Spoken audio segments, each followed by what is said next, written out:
Society అంటే ఒకలాంటి భయం ఉంటుంది. ఎంత కాదు అన్నా నిజం చెప్తున్నా అమ్మాయినే బ్లేమ్ చేస్తారు.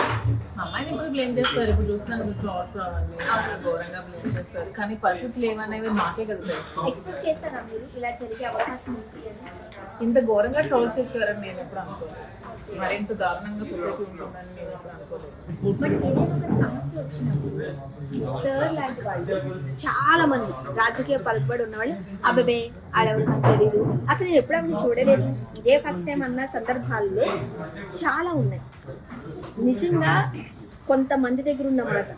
ఇది నేను కూడా ఆలోచించిన విషయమే.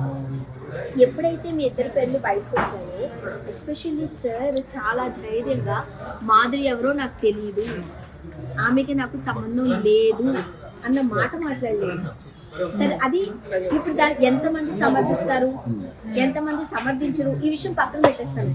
ఒక రిలేషన్ అనేది, ఒక ఫ్రెండ్షిప్ అనేది ఇద్దరి మధ్య ఉన్నప్పుడు అది ఒప్పుకోవడం, అది ప్రజా జీవితంలో ఉన్న వాళ్ళు కోట్ల మంది చూస్తున్నారు కదా, ప్రపంచవ్యాప్తంగా ఉన్న తెలుగు వారు అందరూ చూస్తున్నారు కదా, ఒప్పుకోవడం అనేది అంత చిన్న విషయం కాదు.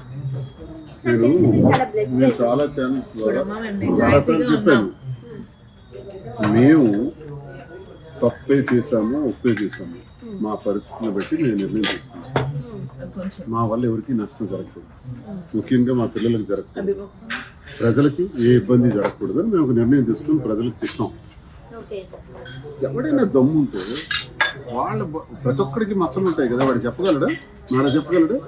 మొదటి రోజు నాకు అనిపించింది మాధురి గురించి మీలాంటి వాళ్ళు ప్రశ్నించేటప్పుడు పేర్లు, సో ఇది ఫ్యాక్ట్, నేను ఈ నిర్ణయం అందుకే తీసుకున్నాను, ఇది ప్రజలకు చెప్తున్నాను, ప్రజలకు గుండెలో ఉండే వాస్తవాలు చెప్తే వాళ్లే మనల్ని కాపాడతారు, ప్రజలే దేవుళ్ళని నమ్మేవాడిని నేను. అది చూడండి, ఈరోజు ధైర్యంగా చెప్పాం కాబట్టి మాకు ప్రజల నుంచి మద్దతు వస్తుంది. రాను రాను రాను రాను మేము పాజిటివ్లోకి వెళ్ళిపోతున్నాం. చాలా స్టోరీస్ విన్నాం కదండి, ఏది ప్రజా జీవితంలో లేకుండా నార్మల్గా ఉన్న వాళ్ళే అవును ఆ అమ్మాయి అంటే నాకు ఇష్టం, నిజంగానే ఆ అమ్మాయితో నాకు ఒక మంచి రిలేషన్ ఉంది అని ఒప్పుకునే అబ్బాయిలు ఎంతమంది ఉన్నారు.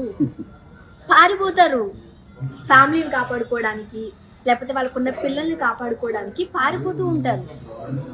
నాకు చాలా మంది ఫ్రెండ్స్ ఉన్నారు, నేను చూసా కొన్ని పెళ్లి కూడా అవ్వదు కానీ మా అమ్మ ఏమన్నా అంటారేమో, లేకపోతే నా వైఫ్ ఏమైనా అంటదేమో అని పారిపోయే వాళ్ళు ఉన్నారు. అది మరి ఫ్రెండ్షిప్ లో ఉన్నప్పుడు, ఆ రిలేషన్ ఉన్నప్పుడు గుర్తు రావాలి కదా. My life is very transparent. మీరు టెక్కల్లో అడిగితే నా గురించి రోడ్డు మీద చిన్న దుకాణం పెట్టుకుని వ్యాపారం చేసేవాడు కూడా నా గురించి మొత్తం చెప్తాడు. ఎందుకంటే నా వ్యాపారం ఏంటో, నా సంపాదన ఏంటో, నా రాజకీయం ఏంటో, నా రహస్యాలు ఏంటో, నా వ్యక్తిగత జీవితం ఏంటో మా టెక్కల ప్రజలందరికీ తెలుసు. ఏది రహస్యం ఉంచాలి, ఎందుకు ఉంచాలి, అన్నీ చెప్పేస్తా, ప్రజలే నిర్ణయిస్తారు. సో నాకు రహస్యాలన్నీ లేదు, తప్పు చేసినా చెప్పేస్తా, తప్పు చేయకపోతే ఎవరైనా ఆరోపణ చేస్తే గట్టిగా నిలబడతారు కూడా. అంటే ఇప్పుడు మనం పర్సనల్ గా ఉన్నప్పుడు ఒక నమ్మకం, భరోసా ఉంటుంది. చాలా ప్రామిసెస్ చేస్తారు, అవి ఫేకా రియల్ అనేది పక్కన పెట్టేస్తారు. మీకు అనిపించిందా సార్ నా కోసం ఏదైనా సమస్య వస్తే నిలబడతారు అనే భరోసా, ధైర్యం నిజంగా ఉందా మీకు? 100% ఉందా? He is very genuine. తను నిజాయితీగా ఉండే మనిషి. నాకు ఏ కష్టం వచ్చినా నా పక్కన ఉంటారని నమ్మకం ఉంది. 100%. కానీ ఉండడం వేరు.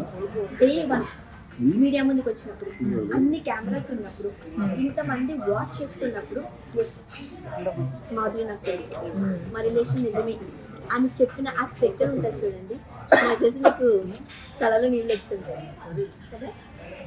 ఎందుకంటే చాలా మంది లైఫ్స్ నేను చూసా, ఫ్రెండ్షిప్ చేసేటప్పుడు, ఎంజాయ్ చేసేటప్పుడు ఫ్యామిలీ గుర్తురాదు, పెళ్ళయిందన్న విషయం గుర్తురాదు, పిల్లలు ఉన్నారన్న విషయం గుర్తురాదు, మస్తు ఉంటారు, ఫేక్ ప్రామిసెస్ అన్ని.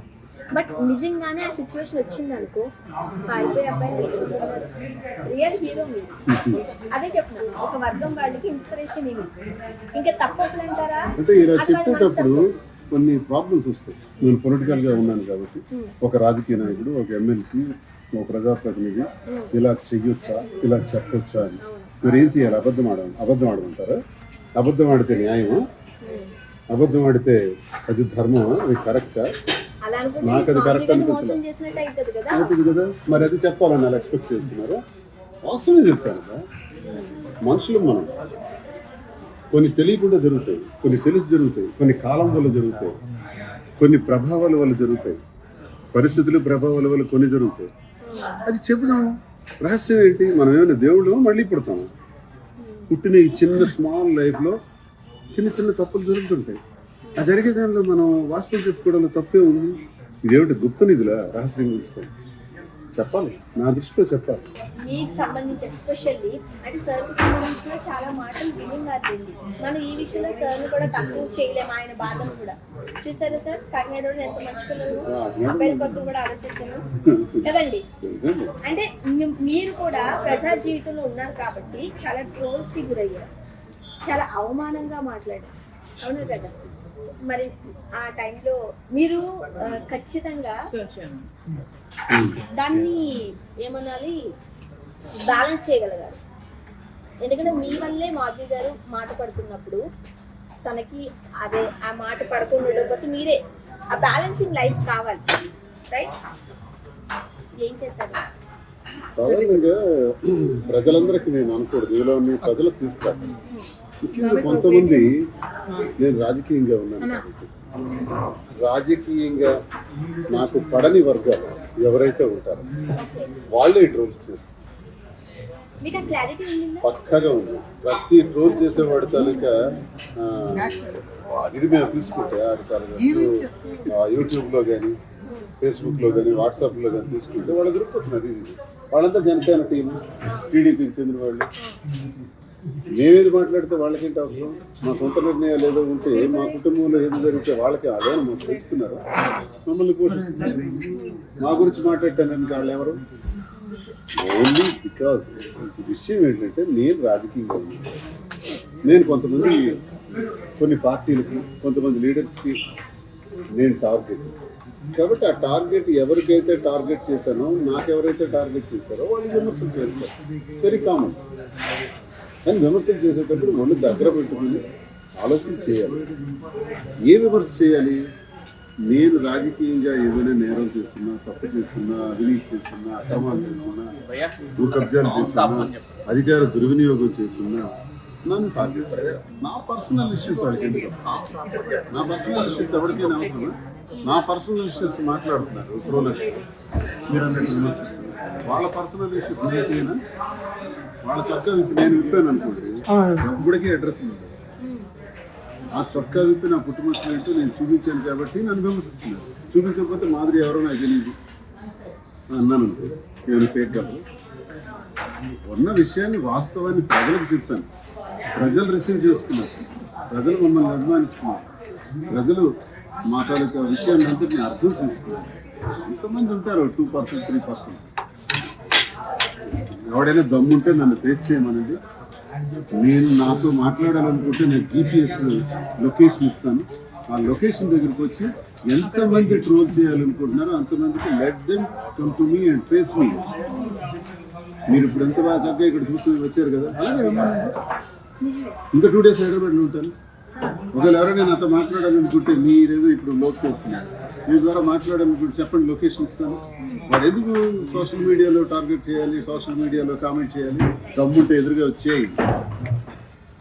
మీ ద్వారా అందరి ట్రోలర్స్కి నేను తెలియజేసేది అది, విమర్శకులకి తెలియజేసేది అది. నేను ఎంత ధైర్యంగా చెప్తాను, నువ్వు అంత ధైర్యంగా నన్ను ఫేస్ చేయగలవా? ఎదురుగా రాగలవా? ఆడెవడో కిషోర్ అంటే గుంటూరు, ఆడేవాడు గుంటూరు. ఆడికి దమ్ముంటే నేను ఆడూరు వస్తాను. కిరణ్ ఆడేదో వ్లోగ్లోను యాస మాట్లాడేసి ఇష్టం వచ్చినట్టు మాట్లాడతాడు. వాడికి దమ్ము ఉంటే వాడి గుంటూరు నేను వస్తా, లేకపోతే నా ప్లేస్ కాడ వస్తాడు. మాట్లాడమేనండి. వీడియోలు ఏంట్రా ఇన్స్లో? వీడియోలు ఏంటి? ఎవడైనా చేస్తాడు వీడియోలో. 4 రూముల మధ్య కూర్చొని నేను ఫీల్డ్లోకి వచ్చా. దమ్ము ఉంటే నన్ను ఫీల్డ్లో ఎదుర్కోగలవా? రా, తెలుసుకుందాం. ఒకవేళ నిజంగా మా వ్యక్తిగత విషయాలు, మా ఫ్యామిలీ విషయాలు మాట్లాడాలనుకుంటే రా. మీరు ఎలా మాట్లాడుతున్నారు? మీరు ఎలా అడుగుతున్నారు? ఇప్పుడు మీరు అడుగుతుంటే నేను సమాధానం చెప్తున్నా కదా. మీరు ఎవరో నాకు తెలియదు. ఇప్పుడు వచ్చి పరిచయం చేసుకున్నారు, ఏదేదో అడిగారు, చెప్పాను కదా. ఇలాగే చెప్తాం, ఇలాగే మాట్లాడతాం. లేదు నా మాట నచ్చలేదని నన్ను కొట్టాలనుకుంటున్నారా, జైల్లో పెట్టాలనుకుంటున్నారా? రెడీ, దేనికైనా రెడీ. అది మీ ద్వారా నేను తెలియజేస్తున్నాను. ట్రాలర్స్ పర్టికులర్లీ ఎవడో గుంటూరు కిరణ్ గడికి ఇది కామన్ మ్యాన్ కిరణ్ అని పాప్కార్న్ ఛానల్ పెట్టి వెదవ మాటలన్నీ మాట్లాడుతున్నాడు వెదవ. నా కొడుకు సేరు మాసం లేదు, దమ్ముండి నన్ను ఫేస్ చేయమని చెప్తాను కొడుకు. నేను ఒంటరిగా వస్తా, గన్మెన్ కూడా నా దగ్గర వద్దు, వాడికి ఒంటరిగా రమ్మను, నన్ను ఫేస్ చేసి వెళ్ళమనండి. ఉందంటారు అంత ధైర్యం. అరే గుంటూరు కిషోర్ గారు, ధైర్యం లేక అలాంటి వీడియోస్ వెదవ. ఓకే. గుంటూరు కిషోర్ గా, అరే అరే గుంటూరు కిరణ్ కిరణ్, అరే గుంటూరు కిరణ్ గారు రారా, ఫేస్ చేద్దాం. ఎమ్మెల్సీ అని పక్కన పెట్టేద్దారా, నేను గన్మెన్ని పక్కన పెట్టేస్తాను, నీ గుంటూరు వస్తాను రా ఒక్కడే, నువ్వు దమ్ముంటే రారా నా దగ్గర. ఈ అమ్మాయి ఏదో లోక్ చేస్తుంటే ఆ విషయం కలిపితే ఆ ట్రోలర్స్ గురించి, రాజకీయంగా నేను వైసీపీకి చెందినవాడు కాబట్టి, మీరు టీడీపీకి చెందినవాడు కాబట్టి, లేదా జనసేనకు చెందినవాడు కాబట్టి నాకేదో మాట్లాడిస్తే వీడియోల ద్వారా భయపడిపోతాను అనుకుంటున్నారా? రండి చూసుకున్నా, ఒక్కడనే వస్తా, చెప్తున్నా మీ ద్వారా. రండి సార్ రమ్మంటున్నారు కదా. మాధవి గారు, ఒక చిన్న క్వశ్చన్. మన ఫ్రెండ్షిప్ కావచ్చు, మనం కావచ్చు, బిహైండ్ ఉంటుంది ఏదైనా సరే. బట్ ఏదైనా ఒక సమస్య వచ్చినప్పుడు సార్ లాంటి వాళ్ళు చాలా మంది రాజకీయ పలుకుబడి ఉన్నవాళ్ళు అబ్బాబే ఆడెవరు నాకు తెలీదు, అసలు నేను ఎప్పుడైనా చూడలేదు, ఇదే ఫస్ట్ టైం అన్న సందర్భాల్లో చాలా ఉన్నాయి. నిజంగా కొంతమంది దగ్గర ఉన్నమాట. ఇది నేను కూడా ఆలోచించిన విషయమే. ఎప్పుడైతే మీ ఇద్దరి పేర్లు బయటకు వచ్చాయో, ఎస్పెషల్లీ సార్ చాలా ధైర్యంగా మాధురి ఎవరో నాకు తెలియదు, ఆమెకి నాకు సంబంధం లేదు అన్న మాట మాట్లాడలేదు. సరే, అది ఇప్పుడు దాన్ని ఎంతమంది సమర్థిస్తారు, ఎంతమంది సమర్థించరు, ఈ విషయం పక్కన పెట్టేస్తాను. ఒక రిలేషన్ అనేది, ఒక ఫ్రెండ్షిప్ అనేది ఇద్దరి మధ్య ఉన్నప్పుడు అది ఒప్పుకోవడం, అది ప్రజా జీవితంలో ఉన్న వాళ్ళు కోట్ల మంది చూస్తున్నారు కదా, ప్రపంచవ్యాప్తంగా ఉన్న తెలుగు వారు అందరూ చూస్తున్నారు కదా, ఒప్పుకోవడం అనేది అంత చిన్న విషయం కాదు. నాకు తెలిసి మీరు చాలా బ్లెస్డ్. నేను చాలా ఛానల్స్ ద్వారా చెప్పాను, మేము తప్పే చేసాము, ఒప్పే చేసాము, మా పరిస్థితిని బట్టి మేము నిర్ణయం తీసుకున్నాం. మా వల్ల ఎవరికి నష్టం జరగకూడదు, ముఖ్యంగా మా పిల్లలకు. అంటే మీరు కూడా ప్రజా జీవితంలో ఉన్నారు కాబట్టి చాలా ట్రోల్స్ కి గురయ్యారు, చాలా అవమానంగా మాట్లాడారు, అవును కదా? మరి ఆ టైంలో మీరు ఖచ్చితంగా దాన్ని ఏమనాలి, బ్యాలెన్స్ చేయగలగాలి. ఎందుకంటే మీ వల్లే మాధవి గారు మాట పడుతున్నప్పుడు తనకి అదే ఆ మాట పడకుండా ఉండడం కోసం మీరే ఆ బ్యాలెన్సింగ్ లైఫ్ కావాలి, రైట్? ఏం చేశారు? సాధారణంగా ప్రజలందరికీ నేను అనకూడదు, ఇలా మీ ప్రజలకు తీసుకురాను. ముఖ్యంగా కొంతమంది, నేను రాజకీయంగా ఉన్నాను కాబట్టి రాజకీయంగా నాకు పడని వర్గాలు ఎవరైతే ఉంటారో వాళ్ళే ట్రోల్స్ చేస్తారు. పక్కగా ఉంది. ప్రతి ట్రోల్ చేసేవాడు కనుక ఇది మేము తీసుకుంటే యూట్యూబ్లో కానీ, ఫేస్బుక్లో కానీ, వాట్సాప్లో కానీ తీసుకుంటే వాళ్ళు దొరుకుతున్నది. ఇది వాళ్ళంతా జనసేన టీం, టీడీపీకి చెందిన వాళ్ళు. మేమేది మాట్లాడితే వాళ్ళకేంటి అవసరం? మా సొంత నిర్ణయాలు ఏదో ఉంటే, మా కుటుంబంలో ఏదో జరిగితే వాళ్ళకి అదే మాకు తెలుస్తున్నారు, మమ్మల్ని పోషిస్తున్నారు. మా గురించి మాట్లాడటానికి వాళ్ళు ఎవరు? ఓన్లీ బికాజ్ విషయం ఏంటంటే, నేను రాజకీయంగా ఉన్నాను. నేను కొంతమంది, కొన్ని పార్టీలకి, కొంతమంది లీడర్స్కి నేను టార్గెట్. కాబట్టి ఆ టార్గెట్ ఎవరికైతే టార్గెట్ చేశానో, నాకెవరైతే టార్గెట్ చేశారో వాళ్ళు విమర్శలు చేస్తారు. Very common. కానీ విమర్శలు చేసేటప్పుడు ఒళ్ళు దగ్గర పెట్టుకుని ఆలోచన చేయాలి. ఏ విమర్శ చేయాలి? నేను రాజకీయంగా ఏదైనా నేరం చేస్తున్నా, తప్పు చేస్తున్నా, అవినీతి చేస్తున్నా, అక్రమాలు చేస్తున్నా, భూ కబ్జాలు చేస్తున్నా, అధికార దుర్వినియోగం చేస్తున్నా నన్ను టార్గెట్ పెట్టారు. నా పర్సనల్ ఇష్యూస్ వాళ్ళకి, నా పర్సనల్ ఇష్యూస్ ఎవరికైనా అవసరమా? నా పర్సనల్ ఇష్యూస్ మాట్లాడుతున్నారు ట్రోలర్స్, మీరు అన్నట్టు వాళ్ళ పర్సనల్ ఇష్యూస్ నేనైనా వాళ్ళ చొక్కా విప్పి నేను విప్పాను అనుకోండి, ఇప్పటికీ అడ్రస్ ఉంది. ఆ చొక్కా విప్పి నా పుట్టుమచ్చలు ఏంటో నేను చూపించాను కాబట్టి నన్ను విమర్శిస్తున్నారు. చూపించకపోతే మాదిరి ఎవరో నాకు తెలియదు అన్నాను అనుకో, నేను ఫేక్ కాదు. ఉన్న విషయాన్ని, వాస్తవాన్ని ప్రజలకు చెప్తాను. ప్రజలు రిసీవ్ చేసుకున్నారు, ప్రజలు మమ్మల్ని అభిమానిస్తున్నారు, ప్రజలు మా తాలూకా విషయాన్ని అంతటిని అర్థం చేసుకున్నారు. ఎంతమంది ఉంటారు? 2%, 3%. ఎవడైనా దమ్ముంటే నన్ను ఫేస్ చేయమనండి. నేను నాతో మాట్లాడాలనుకుంటే నేను GPS లొకేషన్ ఇస్తాను. ఆ లొకేషన్ దగ్గరికి వచ్చి ఎంతమంది ట్రోల్ చేయాలనుకుంటున్నారో అంతమందికి let them come to me and face me. మీరు ఇప్పుడు ఎంత బాగా చక్కగా ఇక్కడ చూసి వచ్చారు కదా, అలాగే రమ్మనండి. ఇంకా 2 days హైదరాబాద్లో ఉంటాను. ఒకవేళ ఎవరైనా నాతో మాట్లాడాలనుకుంటే మీరేదో ఇప్పుడు లోక్ చేస్తున్నారు, మీ ద్వారా మాట్లాడాలనుకుంటే చెప్పండి, లొకేషన్ ఇస్తాను. వాడు ఎందుకు సోషల్ మీడియాలో టార్గెట్ చేయాలి, సోషల్ మీడియాలో కామెంట్ చేయాలి? దమ్ముంటే ఎదురుగా వచ్చేయి.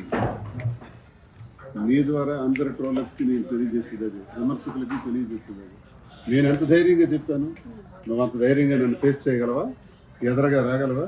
ఆడెవడో కిషోర్ అంటే గుంటూరు, ఆడేవాడు గుంటూరు. ఆడికి దమ్ముంటే నేను ఆడు ఊరు వస్తాను. కిరణ్ ఆడేదో వ్లోగ్లోను యాస మాట్లాడేసి ఇష్టం వచ్చినట్టు మాట్లాడతాడు. వాడికి దమ్ము ఉంటే వాడు గుంటూరు నేను వస్తా, లేకపోతే నా ప్లేస్ కాడు వస్తాడు. మాట్లాడమేనండి. వీడియోలు ఏంట్రా ఇన్స్లో, వీడియోలు ఏంటి? ఎవడైనా చేస్తాడు వీడియోలో. 4 రూముల మధ్య కూర్చొని నేను ఫీల్డ్లోకి వచ్చా, దమ్ము ఉంటే నన్ను ఫీల్డ్లో ఎదుర్కోగలవా? రా తెలుసుకుందాం. ఒకవేళ నిజంగా మా వ్యక్తిగత విషయాలు, మా ఫ్యామిలీ విషయాలు మాట్లాడాలనుకుంటే రా.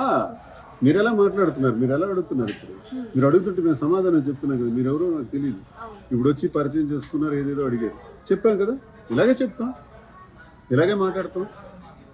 లేదు నా మాట నచ్చలేదని నన్ను కొట్టాలనుకుంటున్నారా, జైల్లో పెట్టాలనుకుంటున్నారా, రెడీ, దేనికైనా రెడీ. అది మీ ద్వారా నేను తెలియజేస్తున్నాను. ట్రాలర్స్ పర్టికులర్లీ ఎవడో గుంటూరు కిరణ్ గడికి common man Kiran popcorn channel పెట్టి మాట్లాడుతున్నాడు.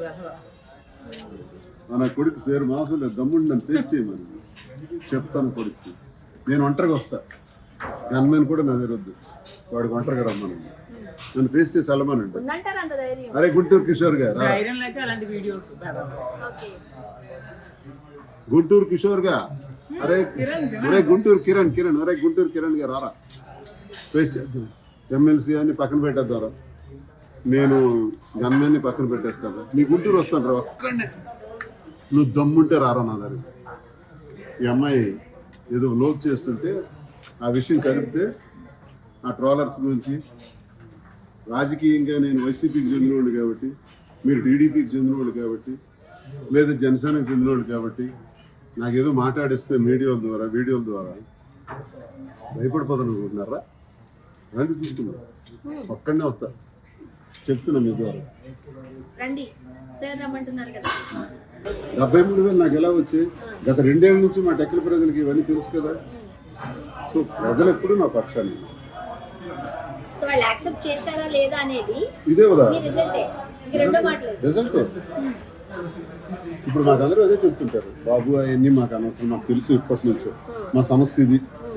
MRO, MD office, collector office, police station చెప్పుకుంటూ జనం వస్తూనే ఉంటారు, చేస్తూనే ఉంటారు. మీ మీద ఈ మాటలు జరిగినప్పుడు హెడ్ ఆఫీస్ నుంచి మీ అధినాయకత్వం నుంచి కాల్స్ రావడం ఏంటి, ఇవన్నీ అన్న ఫేస్ చేశారా?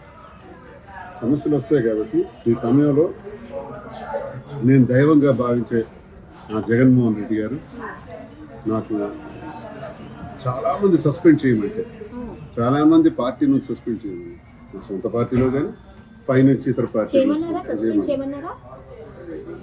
పర్సనల్ ఇష్యూ కదా, ఈ ఇష్యూలన్నీ నాకు తెలిసినవి. కుటుంబ కలహాల మీద మనం రాజకీయాలకు లింక్ చేసి ఎలా చేస్తామని ఆయన ఆలోచించిన తీరుందే, చంద్రబాబు నాయుడు జగన్మోహన్ రెడ్డి కాలి గోటుకు కూడా పనికిరాదు. ఒక కార్యకర్తకి, ఒక నాయకుడు నిలబట్టం అంటే సమస్యను అర్థం చేసుకొని, మీరేదో సస్పెండ్ చేయమన్నారని నాకు చేసిలా, వాళ్ళేదో అన్నారని నాకు చేసిలా, సిన్ను సర్దుకుంటాడులే అని గుర్తించారే, అది లీడర్ అంటే. ఇప్పుడు మీరే ఒక కార్యకర్త, లీడర్స్ ఉన్నారు, ఏదో తప్పు చేస్తారు, పక్కకు పంపించేస్తానా? ఆ సమస్యను పరిష్కారం చేయడానికి ప్రయత్నిస్తాను, నేను అండగా ధైర్యంగా భరోసాగా ఉంటాను. అది జగన్ అని అంటే. మాధురి గారు, సార్ మాట్లాడుతుంటే ఒక నిజాయితీ కనిపిస్తుంది. ఇప్పుడు ఈ వీడియో చూసినప్పుడు కూడా ఏమంటారు తెలుసా, చూసారా ఎట్లా సపోర్ట్ చేస్తున్నారు, ఎట్లా మాట్లాడుతున్నారు, ఇవన్నీ ఉంటాయి. మంచి చెడుల గురించి మాట్లాడడం కాదు, నిజంగానే ఒక ప్రాబ్లం వచ్చినప్పుడు, ఒక సిచ్యువేషన్ వచ్చినప్పుడు దాన్ని ఎట్లా ఫేస్ చేశారు, ఎట్లా ఫేస్ చేయగలరు అనేది మిమ్మల్ని చూస్తే అర్థమవుతుంది. ఇద్దరు గురించి అంటున్నాను. అండ్ ఒక అమ్మాయిగా, ఒక మహిళగా, ఒక తల్లిగా ఇవన్నీ వింటున్నప్పుడు అంత ఈజీ కాదు దానిలో నుంచి బయటకు రావడం అనేది. మీరు చాలా ఈజీగా నవ్వుతూ చెప్తున్నారు కానీ ఇన్ డెప్త్ ఆఫ్ పెయిన్ అనేది నాకు అర్థమవుతుంది. ఆ సిచ్యువేషన్లో మీరు ఎట్లా అంటే బయటకు రావాలంటే బయట ఏమంటారు, అలా ఇంట్లో ఉండలేదు, ఒకలాంటి టిపికల్ సిచ్యువేషన్ రైట్, ఎట్లా ఫేస్ చేస్తారు? అలా అనుకునేటప్పుడు శ్రీన్ గారు నాకు చాలా ధైర్యం చెప్పారు, చాలా సపోర్ట్ చేశారు. ఆ టైంలో నాకు పక్క నుండి చాలా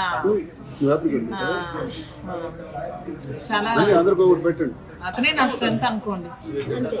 సో ఆయన అతను ఇచ్చిన ధైర్యంతో నేను బయటకు మళ్ళీ వచ్చాను. సార్ ఉన్న ధైర్యంతోనే ఈ రోజు ఇక్కడ ఉన్నారు. ఇక ఈరోజు ప్రాణాలతో ఉన్నాను యాక్చువల్లీ. అంతే, లేదంటే ఈ సోషల్ మీడియాలో ట్రోల్స్ కి సూసైడ్ చేసుకుని చచ్చిపోవాలనిపించింది, అంతగా ట్రోల్ చేస్తున్నారు. కానీ అతను బాగా సపోర్ట్ చేశారు, నా పక్కనే ఉన్నారు. నేను ఇప్పుడు చాలా స్ట్రాంగ్ గా ఉన్నానండి. సార్ వాళ్ళు సార్ ఓకే. సో చాలా సీరియస్ గా మాట్లాడిస్తున్నాం, కాస్త సరదాగా మాట్లాడుకున్నాం. ఇప్పుడు మీరు బాగా పాటలు పడతారు కదా సార్, మీ పాటలు అంటే ఇష్టమా? అప్పుడప్పుడు అడుగుతూ ఉంటారా? అప్పుడప్పుడు అడుగుతుంటారు. ఏ పాటలు ఎక్కువ అడుగుతారు?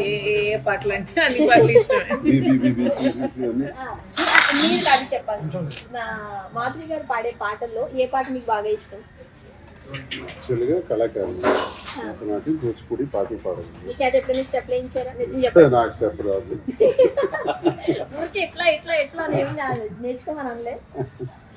ఇప్పుడు అవసరమా ఈ బాడీ బెండ్స్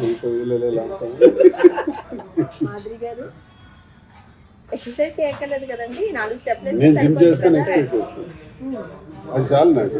భరతనాట్యం నిజమే. మీరు ఎంత స్మార్ట్ గా ఎట్లా ఉన్నారు? ఏం చేస్తారు మీ డైలీ రొటీన్ లైఫ్ ఏంటి? లిమిటెడ్ డైట్, ఇక్కడ ఉన్న టెన్షన్ ఇక్కడ తీసుకురాను, ఇక్కడ నుంచి ఇక్కడికే బయటకు గేట్ అవుట్ చేస్తాను, ఓకే, ఫ్రీగా ఉంటాను, ఎంత ఒత్తిడి వచ్చినా ఫ్రీగా ఉంటాను, లిమిటెడ్గా డైట్ తీసుకుంటాను, జిమ్ చేస్తాను. నాలాగా రాత్రిపూట కొట్లకు వచ్చి డైట్ చేస్తాను. నేను అలా కాదు, రెండు తెలుసుకోవాలి స్లిమ్గా వచ్చాను. ఇవన్నిటికి మించి ప్రజల ప్రేమ స్ట్రెస్ని రిసీవ్ చేసుకోవచ్చు. తమ్ముడు బాగా చెప్పాడు, మా ఊరు వీటన్నిటికన్నా మించి ప్రజల ప్రేమ, ఆదరణ, అదే పెద్ద బూస్ట్ అప్పుడు. ఇప్పుడు ప్రజల సపోర్టే మాకు లేకపోయింటే తెలిసిన తర్వాత అసలు మేము బ్రతకడం కూడా కష్టం. ప్రజల మద్దతే మమ్మల్ని ముందుకు అడిగేసి. నేను కార్లో వెళ్తుంటాను, వెళ్తుంటే సడన్గా ఓవర్టేక్ చేసుకొని వచ్చి ఒక ఫోటో కావాలని అనుకున్నాను. ఇది నా కారు అని వాళ్ళకి ఎలా తెలిసింది అంటే, నా నెంబర్, మా కారు నెంబర్ కూడా నాకు తెలియదు కానీ ప్రజలకు తెలుసు. కానీ అది అలా ఎంతమంది వస్తున్నారు ఒక్కొక్కసారి అది మనకి ఇబ్బందికరమైన పరిస్థితులు కూడా తెచ్చే అవకాశం ఉంది. లేదు, నేను ఆగుతాను, ఆగి వాళ్ళంత అభిమానంతో ఫోటో అడుగుతున్నారు కదా, ఆగి వాళ్ళకి తప్పకుండా మాట్లాడి వాళ్ళ బాగోగులు తెలుసుకొని ఫోటో ఇస్తాను. మరి అది ప్రత్యర్థులు అనుకోండి, దాడి చేసే అవకాశాలు ఎక్కువ లేదు. దానికి సిద్ధమే, మనం ఆడా ఉంటాం, ఏడా ఉంటాం, స్మూత్ గా కనబడుతున్నాం కదా అని మనకి కాకినాడలాగా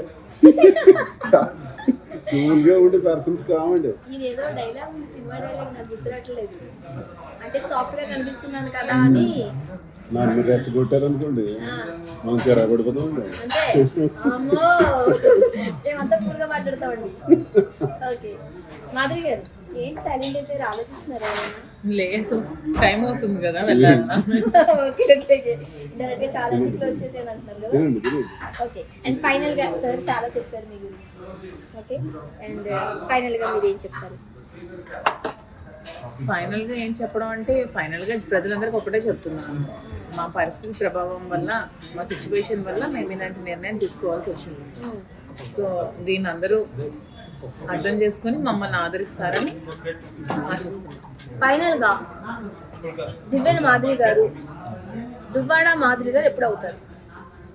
ప్రెసెంట్ అయితే మానసికంగా నేను దువ్వాడ మాధురినే, ఓకే, బట్ లీగల్ గా ప్రొసీడింగ్స్ డైవర్స్ అన్నీ అయ్యాక ఓకే, పిలుస్తారా మమ్మల్ని మీ పెళ్ళికి?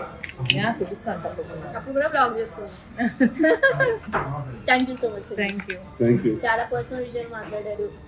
కాసేపు సరదా సరదాగా మాట్లాడారు. మీరు ఇలా హోటల్లో మేము డిన్నర్ చేయడానికి వచ్చేటప్పుడు మీరు రావటం కలవటం ఇన్ని విషయాలు షేర్ చేసుకోవటం కూడా మమ్మల్ని ఇంత అభిమానిస్తున్న నిన్ను కలవడం హ్యాపీగా wish all the best. Thank you so much. Wish all the best. Thank you so much. నేను నీ ఛానల్ పేరేంటో అందరూ సబ్స్క్రైబ్ చేసుకోమని కోరుకుంటున్నాను. యాంకర్ స్వర్ణ. యాంకర్ స్వర్ణ అందరూ యాంకర్ స్వర్ణ హనీ అనే ఛానల్ ని సబ్స్క్రైబ్ చేసుకోండి. యాంకర్ స్వర్ణ హనీ. స్వర్ణ హనీ స్వీట్ గర్ల్ ఈ రాత్రి ఇంచుమించు 10 అవుతుంది. ఈ టైంలో వచ్చి మమ్మల్ని కలిసి హైదరాబాద్లో మాతో పాటు డిన్నర్ చేసి మా కుశల ప్రశ్నలన్నీ వేసి మమ్మల్ని గురించి మాట్లాడి చాలా క్యూట్ గర్ల్. ఈ అమ్మాయిని మీరు అందరూ సపోర్ట్ చేయండి. ఇలాంటి వాళ్ళకి మనం సహకరించాలి, సపోర్ట్ చేయాలి, ఎంకరేజ్ చేయాలి. సమాజంలో ఎన్నో విషయాలను పైకి తెస్తున్నట్టు best of luck. Thank you so much. యాక్చువల్గా సార్ అన్ని చెప్పారు కాబట్టి నేను 2 మాటలు చెప్పాను. జనరల్గా స్టూడియోలో అట్మాస్ఫియర్ అంటే నిజంగా మా దగ్గరకు వచ్చారు, నేను ఏదో బ్లాగ్ చేశానని అనుకోవచ్చు. నా మట్టుకు నేను అక్కడ కూర్చుని డిన్నర్ చేద్దామని వస్తే జస్ట్ నేను అడిగాను అంతే, ప్లీజ్ అండి అని. అయిన వెంటనే నా ప్లేట్ కూడా ఇక్కడికే వచ్చింది. ఎంత అంటే కొన్ని మాటలు మాట్లాడడానికి నా ఏజ్ కూడా సరిపోదు, అంత పెద్ద మాటలు నేను మాట్లాడలేను. కానీ ఒక్కటే చెప్పాను, thank you so much, thank you very much. నిజంగా మిమ్మల్ని చూసినప్పుడు నాకు ఎట్లా లవ్ వర్డ్స్ అనిపించిందో, ఎప్పటికీ జన్మలు అంటారు కదా, అప్పుడు కూడా మీరిద్దరు ఇలా హ్యాపీగా ఉండాలి, సంతోషంగా ఉండాలి. నెక్స్ట్ జన్మలో ఇలాంటివి ఏమీ లేకుండా మంచిగా హ్యాపీగా ఉండాలి. ఓకేనా? థ్యాంక్ యూ సో మచ్ అండి. థ్యాంక్స్.